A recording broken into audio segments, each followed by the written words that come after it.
Hey, Daniel Chesney here, and today I wanted to talk about our signatures as artists. So let's talk about how do we discover it. Let's talk about some of the problems that lay in wait for us as we get into our careers. What are our new problems? Because problems don't go away once you have a career. Your problems just become bigger often. The more responsibility you take on, typically the bigger your problems become. And yeah, let's jump into it. There's this great short film out there I saw a while ago. I can't remember the title, but I'll put a link in the description below. But the whole thing is essentially about our signature and how when we're young and we're first getting into our craft, our taste is typically ahead of our skill set. So we may like movies that are extremely well made, but because we don't have the experience of those filmmakers, we don't have the money and the resources and the network and the pull within the industry. Because we don't have these things, we have a restriction that prohibits us from creating whatever we imagine. And the question is, how do you bridge the gap? How does your taste and your skill set line up? And I do think the answer is practice. You have to practice and practice and practice. And early on, you have to push through believing you're gonna get there because you're not there yet. You're gonna make stuff and you're gonna be like, it's just not as good as I want it to be. I want it to be better. And so you have to let yourself, in one way, be disappointed that you're not as good as you can be, but hopeful that through practice, you will actually become as good as you hope to be. That your taste and your skills and your resources and your time, that all of those things will start to align in a more pleasing manner to you and to the world around you. That's the goal. So I think how do we develop our signature is really a question of how do we grow. And obviously, if you want to grow, you have to change. And if you want to change, then you have to reckon with your failures. And I think this is where, especially in filmmaking, we can start to delineate what part of the filmmaking process we're actually really good at, we're naturally good at, and what part we're not good at that we want to be good at. So if we start off in editing and we want to get into directing, and our first short film or our next short film, people are like, the acting was kind of bad. Well, that's actually a reflection on us, isn't it, as the director? And so we have to listen to those people. You can't change and grow if you're not listening to anybody. And I think that this is hard for young people. I know it was hard for me because when you're young, you're just stubborn. You're just like, I know everything and I'll be the exception. But you know what? You're not. You're not the exception and you don't know everything. We need to listen to people. We need to allow our beliefs and our skills to be tested. So failure is important.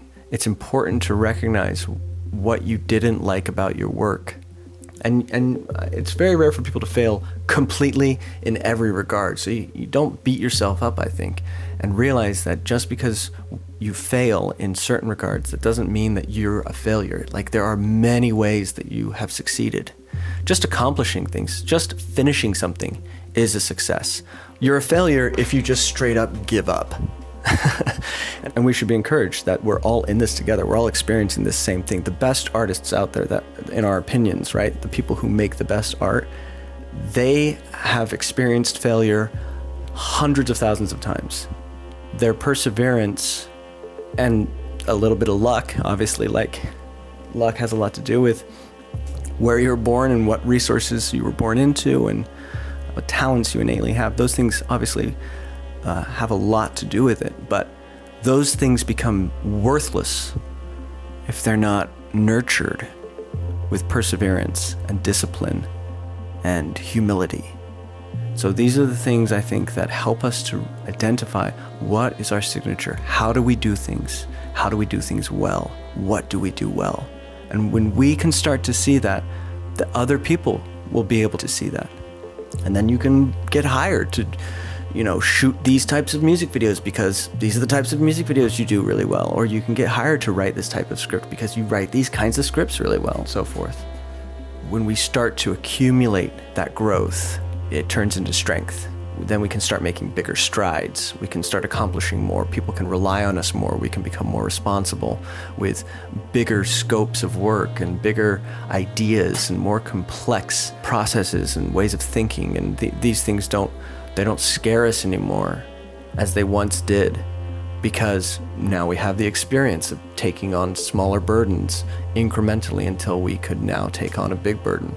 And it won't crush us because we're strong. We have a strength inside of us that was born out of perseverance. So once you do that and you get through and you end up with a career and you're in your 30s and your 40s, it's not like your problems disappear now that you have resources and way more time to do it because you're getting paid to do it full time.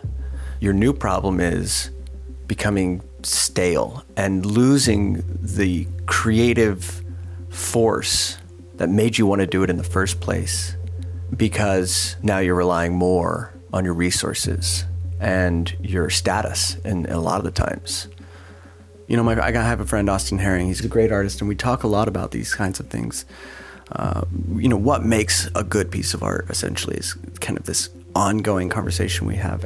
And what he would argue is that people value experience behind creativity more than they value just creativity. So, and there is truth to that. There's something more visceral about seeing an explosion than someone describing an explosion. So one is the idea of something. The thought, the creativity is fundamental and it's powerful, but it is more visceral and satisfying in many ways to experience the explosion, to see it.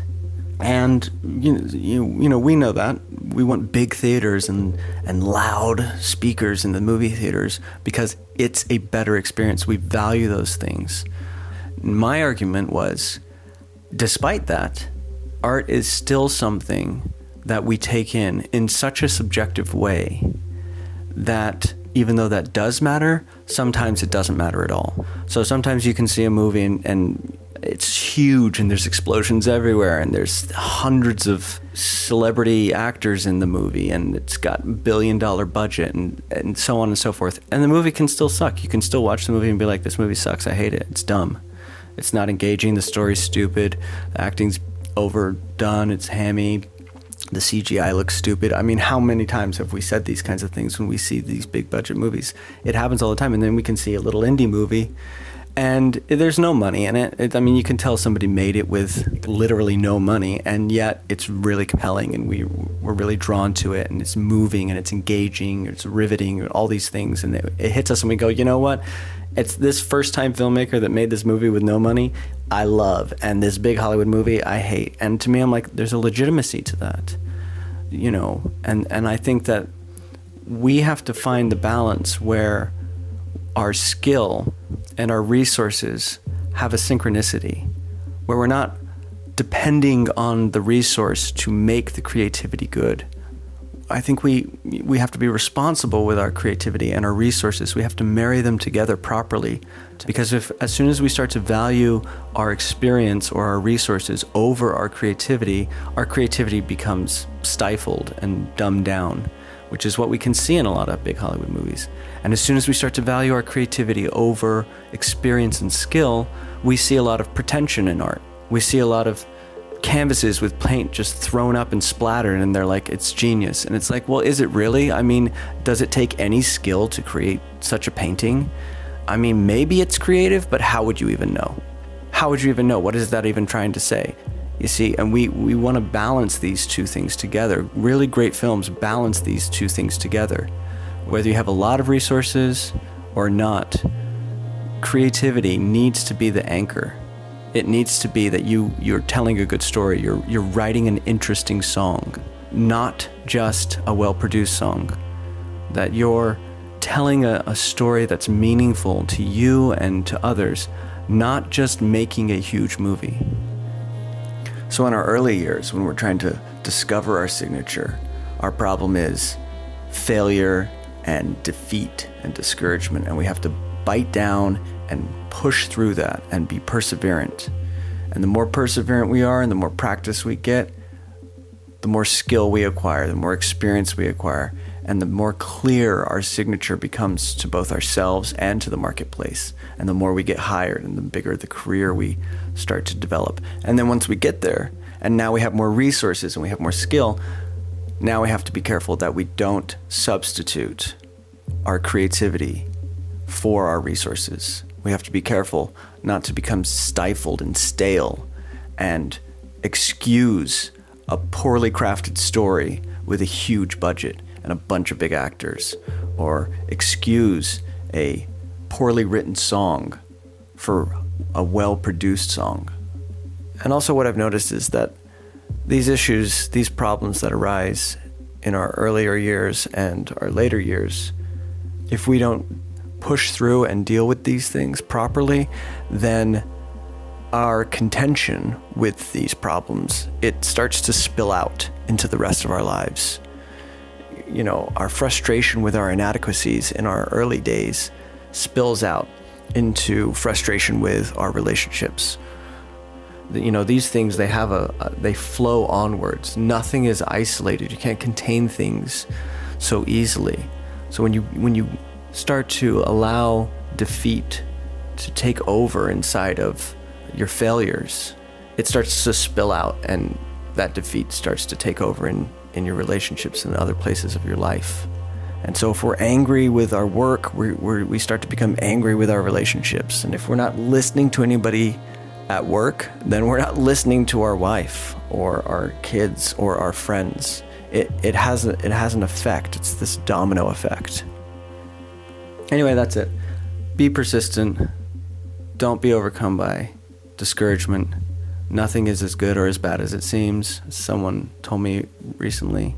And once you start to become successful at what you do, don't substitute your creativity for resource and experience. You know, have a little humility in that place and know that the creativity has to shine. It has to anchor your newfound position of skill and resource. So if you like this video, go ahead and subscribe, and then check out what we're doing at Dauntless Productions.